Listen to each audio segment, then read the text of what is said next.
Productive cycle के hormonal regulation के इस प्रेजेंटेशन लेक्चर में मैं आपका स्वागत करता हूं। अभी आप जब ये टॉपिक प्रिपेयर करते हैं तो क्या बातें आपको ध्यान में रखनी है, सबसे पहले तो मैं वो आपको बता देता हूं।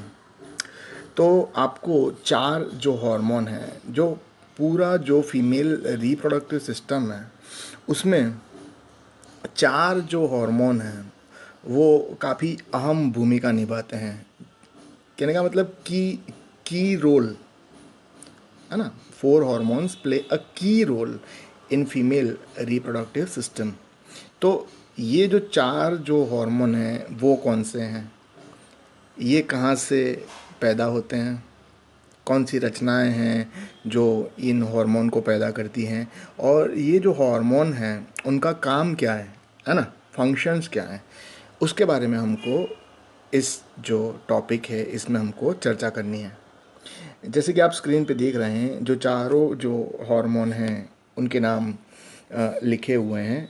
जैसे कि पहला जो है हार्मोन, एक है ईस्ट्रोजन, ठीक है। दूसरा जो हम इस लेक्चर में बात करने वाले हैं, तो दूसरे नंबर पे है प्रोजेस्टेरॉन। तीसरा जो है वो है रिलैक्सिन, और चौथा जो हार्मोन है वो है इनहिबिन। तो यहाँ पे आपको यही याद रखना है कि ये जो हार्मोन्स है कहाँ से सीक्रेट होते हैं और उनका काम क्या है, बस वही है इस टॉपिक में, ठीक है। अच्छा, अब पहला जो हार्मोन है ईस्ट्रोजन जो है उसकी हम बात करते हैं। तो आपने मैंने जो पिछला जो लेक्चर लिया था, जैसे कि जो मेरा फॉलिकुलर डेवलपमेंट का जो लेक्चर था, उसमें आपको पूरा वो लेक्चर अगर आपने नहीं देखा है तो वो देखना है, तभी आप समझ पाओगे कि ये जो ईस्ट्रोजन जो है वो कैसे प्रोड्यूस होता है, कौन से जो सेल्स हैं वो ईस्ट्रोजन को सीक्रेट करते हैं, है ना। तो और इसके जो रिलीजिंग मैकेनिज़्म है वो क्या है ना, वो सारी बातें मैंने जो मेरा जो फॉलिकुलर डेवलपमेंट का जो था लेक्चर उसमें मैंने आपको समझाई थी, ठीक है। अगर आपने नहीं देखा है तो वो देखिए, उसके बाद फिर ये जो है लेक्चर आप आसानी से समझ पाएंगे। अब यहाँ पे जैसा आप देख रहे हैं कि ये जो है ये ओवरी दिखाई गई है, और ओवरी के अंदर आप यहाँ पे देख सकते हैं कि जो ग्राफियन फॉलिकल है वो रप्चर होके उसमें से सेकेंडरी oocyte जो है वो रिलीज़ हो रहा है, और यही जो प्रोसेस है उसको हम ओव्यूलेशन कहते हैं। अच्छा, ओवरी के अंदर आप अगर देखेंगे तो ये जो है अलग अलग, जैसे कि यहाँ पे बता रहे हैं, है ना, हमको पता है डेवलपमेंट प्रीमोर्डियल, फिर प्राइमरी फॉलिकल, सेकेंडरी, और बाद में लास्ट में ग्राफियन फॉलिकल। तो इसी के ये जो ग्रेन्युलोसा सेल होते हैं, है ना, डेवलपिंग फॉलिकल में जो ग्रेन्युलोसा सेल होते हैं वही ईस्ट्रोजन जो है उसका सिक्रेशन करते हैं। एक बात ये ध्यान में रखनी है। अच्छा, और फिर ओव्यूलेशन के बाद में ये जो है ग्राफियन फॉलिकल, तो ये किस में कन्वर्ट हो जाती है, तो ये कन्वर्ट हो जाती है कॉर्पस ल्यूटियम में। और ये कॉर्पस ल्यूटियम जो है वो कैसे बनता है, तो वो जो था ल्यूटियल फेज है ना ऑफ दी ओवेरियन साइकिल, वो जो मैंने लेक्चर लिया था उसमें मैंने आपको पूरी ये जो रचना है कॉर्पस ल्यूटियम कैसे बनता है वो मैंने आपको समझाया था, ठीक है। तो ये जो कॉर्पस ल्यूटियम है इसमें से भी जो ईस्ट्रोजन है उसका सिक्रेशन होता है, ठीक है। तो यहाँ पे अगर आप चार्ट में देख रहे हैं तो यहाँ पे आप देखेंगे कि ये देखिए, ये अब ये जो है ये एरो देखिए, और ये वाला जो है ये एरो है ना, दोनों जो एरो है कहाँ पे जा रहे हैं, ठीक है। तो आपको पता चला अभी कि जो जो ग्रेन्युलोसा सेल हैं वो, है ना, और जो कॉर्पस ल्यूटियम है उसमें से ही जो ईस्ट्रोजन है वो सीक्रेट होता है। अभी यहाँ पे हमको एक गलती ये नहीं करनी है कि ईस्ट्रोजन जो है वो कोई एक हार्मोन है, ऐसा हमको नहीं समझ लेना है। देखिए यहाँ पे मैं आपको बता रहा हूँ, देखिए, है ना, यहाँ पे लिखा है, ठीक है, एटलीस्ट 6 डिफरेंट ईस्ट्रोजन्स, है ना, have been isolated from the plasma of human females, है ना, यानी कि जो मानव महिलाएं हैं उनका प्लाज्मा यानी कि उनका जो ब्लड है उसमें से कम 6 अलग अलग प्रकार के ईस्ट्रोजन पाए जाते हैं, ठीक है। अच्छा, इनमें से जो महत्वपूर्ण मात्रा में जो होते हैं, ज़्यादा मात्रा में जो होते हैं, वो कौन सा है? तो बीटा, उनका नाम लिखा है बीटा इस्ट्राडायोल, फिर एस्ट्रॉन, और तीसरा है एस्टेरियोल। ठीक है, ये तीन जो हैं वो ज़्यादा मात्रा में होता है। अच्छा, अभी जो नॉन प्रेग्नेंट वूमन है ना, जो महिला गर्भवती नहीं है, उनमें सबसे ज़्यादा मात्रा में पाया जाने वाला जो ईस्ट्रोजन है वो बीटा इस्ट्राडायोल होता है। अच्छा, ये जो बीटा इस्ट्राडायोल है उसका निर्माण किस में से होता है? तो जो अंडपिंड है, ओवरी है, उसके अंदर जो कोलेस्ट्रॉल होता है, कोलेस्ट्रॉल में से ही जो बीटा इस्ट्राडायोल है वो प्रोड्यूस होता है। तो ये तो हमने जो ईस्ट्रोजन है उसके बारे में थोड़ी जानकारी ली। ठीक है, अच्छा, अब ये ईस्ट्रोजन जो है उसके काम क्या है उसकी हम बात करते हैं। तो देखिए, तो ईस्ट्रोजन का जो काम है ना, promote and development and maintenance of female reproductive structures. अब हमको पता है कि जो फीमेल रिप्रोडक्टिव स्ट्रक्चर यानी कौन से हैं, जैसे कि वेजाइना, ठीक है, वेजाइना, फिर uterus, uterus, oviduct, oviduct and ovary, ये जो हैं ये फीमेल रिप्रोडक्टिव स्ट्रक्चर्स हैं। तो इनके डेवलपमेंट में जो अहम भूमिका निभाता है वो हार्मोन कौन सा है? तो वो हार्मोन है ईस्ट्रोजन। कहने का मतलब ईस्ट्रोजन की वजह से ये सारे जो अंग हैं, है ना, इनका विकास होता है ना। अभी फिर जो सेकेंडरी जो सेक्स कैरेक्टरिस्टिक हैं उनके डेवलपमेंट को प्रमोट करता है ईस्ट्रोजन। और फिर जो ब्रेस्ट है ना, तो जो मेमोरी ग्लैंड है उनकी जो साइज़ है वो भी बढ़ती है ईस्ट्रोजन की कारण। अभी जो सेकेंडरी सेक्स कैरेक्टरिस्टिक जो हैं फीमेल के वो कौन से हैं? तो इसमें आप देखिए, distribution distribution of adipose tissue. अच्छा, एडिपोज टिश्यू जो है वो क्या है? तो वो चर्बी युक्त कनेक्टिव टिश्यू है ना, चर्बी वाली संयोजक पेशी है ना। और ये जो है एडिपोज टिश्यू वो कहाँ पे जमा होती है? तो ये जमा होगी ब्रेस्ट में। ईस्ट्रोजन की वजह से जो एडिपोज टिश्यू है वो कहाँ पे जमा हो रही है? तो वो जमा होती है ब्रेस्ट में। ठीक है, जो स्तन है उनमें जमा होगी, तो जो स्तन है उनका जो कद है वो बढ़ेगा। ठीक है, फिर एब्डोमेन यानी कि जो पेट है वो वहाँ पे। ठीक है, फिर मॉन्स प्यूबिस में, फिर जो हिप्स होते हैं, जो नितंब होते हैं, उनमें एडिपोज टिश्यू जमा होता है। ठीक है, तो एडिपोज टिश्यू जमा होने के कारण ईस्ट्रोजन की वजह से एडिपोज टिश्यू जमा हुई इन सारे अंगों में, और ये जो अंग हैं उनके कद जो हैं वो बढ़ते हैं। ठीक है ना।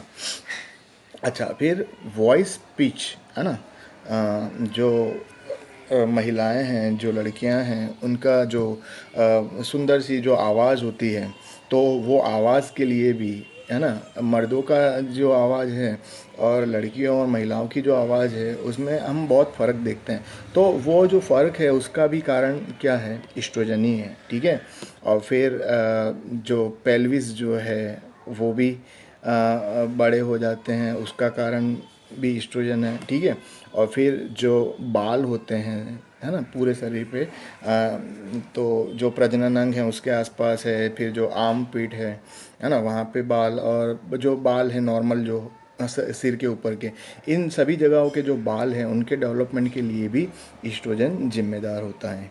तो एक मायने में हम कहें कि जो स्त्री है, स्त्री की सुंदरता की चाबी जो है ना, वो ईस्ट्रोजन है। पूरी सुंदरता जो है, सारे अंगों का जो विकास है वो ईस्ट्रोजन के ऊपर आधारित है, ऐसा हम बोल सकते हैं। ठीक है, अच्छा, फिर यहाँ पे ये जो पॉइंट है वो भी काफ़ी इम्पोर्टेंट है। जैसे कि ईस्ट्रोजन जो है, ईस्ट्रोजन क्या करता है? Increases protein metabolism. ठीक है, अभी प्रोटीन मेटाबॉलिज्म में यहाँ पे जो लिखा है, मेटाबॉलिज्म में तो दो प्रकार की जो क्रियाएं हैं, कैटाबॉलिज्म और एनाबॉलिज्म, लेकिन ईस्ट्रोजन की वजह से क्या हो रहा है कि जो प्रोटीन एनाबॉलिज्म जो है वो बढ़ रहा है। अच्छा, प्रोटीन एनाबॉलिज्म का मतलब है प्रोटीन का निर्माण, प्रोटीन सिंथेसिस। तो प्रोटीन सिंथेसिस जो है वो एस्ट्रोजन की वजह से ज़्यादा होगा, है ना। अब कब ये ज़्यादा हो सकता है, अब ये बात समझने, ये पॉइंट समझना ज़रूरी है कि अभी आप देखिए कि अगर जो महिलाएं हैं, जो लड़कियां हैं, अगर एक्सरसाइज में अगर वो करती हैं तो एक्सरसाइज से काफ़ी उनको बेनिफिट हो सकता है। वो कैसे? तो जब आप मॉडरेट वेट और या तो फिर लाइट वेट से है ना एक्सरसाइज करते हैं जिम में जाके या तो घर पे, तो क्या होता है कि जो आपका जो मसल्स हैं, है ना, वो मसल्स जो हैं, मसल डेवलप होंगे। तो मसल जब डेवलप होंगे तो मसल बेसिकली क्या, प्रोटीन के ही बने हुए हैं। मसल में होता क्या है, प्रोटीन, ठीक है कि नहीं। अच्छा, अब जब प्रोटीन, जब ये मसल आपके डेवलप हो रहे हैं तो उनमें उनको प्रोटीन चाहिए। और प्रोटीन जो है, प्रोटीन का जो एनाबॉलिज्म का जो मैकेनिज्म है वो किसके ऊपर डिपेंड करता है, ईस्ट्रोजन। तो इनडायरेक्टली हम क्या बोल सकते हैं कि अगर आप एक्सरसाइज करोगे तो आपके मसल डेवलप होंगे, मसल डेवलप होंगे तो उसमें प्रोटीन बनेगा, प्रोटीन सिंथेसिस होगा। और प्रोटीन सिंथेसिस होगा तो दैट मीन्स उसका मतलब है कि ईस्ट्रोजन की मात्रा चाहिए। तो कहने का मतलब कि कसरत करने से, एक्सरसाइज करने से ईस्ट्रोजन का जो लेवल है बॉडी में वो भी मेंटेन रहता है, या तो वो बढ़ जाता है ना। इसीलिए एक्सरसाइज जो है ऐसा नहीं है कि सिर्फ जो लड़के हैं या तो जो मर्द हैं उनका ही काम है जिम में जाके, लड़कियों को भी एक्सरसाइज करना उतना ही आवश्यक होता है। अभी आगे बढ़ते हैं। फिर दूसरा जो पॉइंट लिखा है कि जो स्ट्रॉन्ग बोन्स है ना, जो हड्डियाँ जो हैं वो ईस्ट्रोजन की वजह से मजबूत होती हैं, ठीक है। तो एक मायने में देखा जाए तो जो ईस्ट्रोजन का जो काम है वो किससे मिलता जुलता होता है, तो पिट्यूटरी ग्लैंड में से जो ग्रोथ हार्मोन है ना, ह्यूमन ग्रोथ हार्मोन, जो वृद्धि के लिए है ना, शरीर के विकास के लिए ये हार्मोन जवाबदार है। तो महिलाओं के शरीर में जो ईस्ट्रोजन है वो भी कुछ हद तक वैसा ही काम करता है, ठीक है। उसके बाद वाला जो पॉइंट आप देखेंगे यहाँ पे, तो इसमें लिखा है, देखिए, आपने कभी भी ऐसा सुना नहीं होगा, कभी भी हम ऐसा नहीं सुनते कि कोई महिला जो है जिसकी जो एज है वो 50 से कम थी और उनको हार्ट अटैक आया, है ना। कोई रेयर केस में ही ऐसा होता है, लेकिन ज़्यादातर केस में कभी भी ऐसा होता नहीं है कि 50 साल से कम की किसी महिला को हार्ट अटैक आता है। अभी उसकी वजह क्या है, उसका रीज़न क्या है कि आप देखिए कि जो ईस्ट्रोजन जो है वो क्या करता है, लोअर ब्लड कोलेस्ट्रॉल लेवल, है ना, जो खून है, खून में कोलेस्ट्रॉल की जो मात्रा है वो ईस्ट्रोजन जो है वो कम कर देता है, ठीक है। अच्छा, अब कोलेस्ट्रॉल की जो मात्रा कम हो गई, है ना, खून के अंदर, तो फिर क्या होगा। अच्छा, हार्ट की जो मेन आर्टरी है ना, कोरोनरी आर्टरी, तो कोरोनरी आर्टरी जो है उसमें कोलेस्ट्रॉल जमा नहीं होगा, है ना। तो आर्टरी जो है, आर्टरी का ब्लॉकेज नहीं होगा, ठीक है। और इसी वजह से जो हार्ट अटैक है वो भी नहीं आएगा, है ना। जबकि यही इसी एज में आप देखिए कितने सारे जो पुरुष हैं उनको हार्ट अटैक आता है ना, लेकिन महिलाओं को हार्ट अटैक नहीं आता। तो उसका जो प्रमुख कारण जो है वो है ईस्ट्रोजन, ठीक है। तो ये जो था, ये पॉइंट भी हमको याद रखना है, ठीक है। और फिर ये जो है लास्ट वाला जो पॉइंट है उसमें आपको ईस्ट्रोजन का नेगेटिव फीडबैक आपको याद रखना है, ठीक है। तो ये नेगेटिव फीडबैक क्या है वो मैं आपको बता देता हूँ। जो चार्ट है वो मैं आपको बता दे रहा हूँ, उसमें से आप आसानी से समझ पाएंगे, ठीक है। यहाँ पे आप देखिए, ये देखिए कॉपस ल्यूटियम जो है यहाँ पे बताया है, ये कॉपस ल्यूटियम बताया, ठीक है। उसमें से ये देखिए ईस्ट्रोजन, ठीक है। और ये ईस्ट्रोजन से जो डॉटेड लाइन जा रही है ये नेगेटिव फीडबैक बता रहे हैं। अच्छा, नेगेटिव फीडबैक ईस्ट्रोजन किस पे कर रहा है, एक तो ये रही एंटीरियर पिट्यूटरी पे, ठीक है। और दूसरा किस पे हो रहा है नेगेटिव फीडबैक, तो ईस्ट्रोजन जो है नेगेटिव फीडबैक कर रही है हाइपोथैलेमस पे, ठीक है कि नहीं। तो ये नेगेटिव फीडबैक जो है उसकी वजह से क्या होगा, हाइपोथैलेमस जो है वो हाइपोथैलेमस क्या करेगा, कम मात्रा में जीएनआरएच जो है वो रिलीज़ करेगा। जीएनआरएच जो है वो किस पे असर करता है, एंटीरियर पिट्यूटरी पे, ये जो है वो एंटीरियर पिट्यूटरी है, ठीक है। अब जब जीएनआरएच जो है वही नेगेटिव फीडबैक की वजह से कम रिलीज़ हो रहा है, तो जो एंटीरियर पिट्यूटरी है वो क्या करेगी, बहुत ही कम मात्रा में, है ना, बहुत ही कम मात्रा में एफएसएच एलएच रिलीज़ करेगी। तो कहने का मतलब एफएसएच और एलएच का जो लेवल है वो भी कम हो जाएगा, है ना, ईस्ट्रोजन के नेगेटिव फीडबैक की वजह से। तो यहाँ पे जो 4 हार्मोन जो हैं उसमें से एक जो हार्मोन है वो हमने यहाँ पे ख़त्म किया, ठीक है। अच्छा, अब दूसरा जो हार्मोन है ना, दूसरा हार्मोन कौन सा है भाई, तो दूसरा जो हार्मोन है वो है प्रोजेस्टेरॉन, ठीक है। मैं बड़ा करके आपको दिखा देता हूँ। अब देखिए, प्रोजेस्टेरॉन जो है उसका सीक्रेशन, प्रोजेस्टेरॉन का प्रोडक्शन किससे होता है, तो secreted mainly by cells of corpus luteum, है ना, कॉर्पस ल्यूटियम के जो कोश हैं, है ना, उन्हीं से प्रोजेस्टेरॉन का सीक्रेशन होता है, ठीक है। अच्छा, अब ये जो प्रोजेस्टेरॉन जो है वो काम क्या करता है, तो prepare and maintain the endometrium for implantation of fertilize ovum, ठीक है, वो इसका काम है। अभी इसका मतलब क्या होता है वो मैं आपको समझाता हूँ।